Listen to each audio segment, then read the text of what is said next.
Hello' guys, কি খবৰ আপোনালোকৰ? তো আজি হৈছে মোৰ লাষ্ট এক্সাম, যাৰ কাৰণে মই একেবাৰেই পঢ়া নাই। কাৰণ লাষ্ট এক্সাম বুলি ক'লে মানে কি হয়, এক্সামটো কেতিয়া শেষ হয়, কেতিয়া মই ফ্ৰী হওঁ, এনেকুৱা এটা অনুভৱ হয়। গতিকে সেইদিনাখনো মই একেবাৰেই পঢ়া নাই। তেনেকেই মই ওলাই গৈছোঁ। মোৰ মুখখনত দেখি গম নাপায় যে মই নাই পঢ়া, কিন্তু মই একেবাৰে নাই পঢ়া। মই কি লিখিম হয়তো তাৰ কোনো একো ঠিকনা নাই, একো ধাৰণাও মই কৰিব পৰা নাই।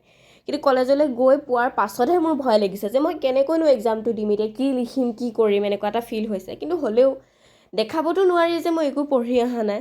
আগতে হোৱাহেঁতেন, সৰুতে হোৱাহেঁতেন মই কান্দিয়ে দিলোঁ হয় যে মই এক্সাম নিদিওঁ, কাৰণ মই একোৱে পঢ়া নাই। কিন্তু এতিয়া মানে সেইটো এটা মানে নিলাজ হৈ গ'লোঁ আৰু যে নপঢ়ি। কিন্তু এক্সামটো দি আহি মানে মনটো বহুত বেয়া লাগিলে, ভাবিলোঁ অলপ পঢ়া হয় ভাল হ'লহেঁতেন। কিন্তু মানে লিখিছোঁ আৰু যেনে তেনে যেন পাছ কৰি যাওঁ আৰু তাকে মই ভাবি আছিলোঁ। ঘৰলৈ আহি পেলাই মই সোনকালে আহিলোঁ সিদিনাখন। আহি পেলাই মই এইবোৰ কৰি থকা দেখিলোঁ।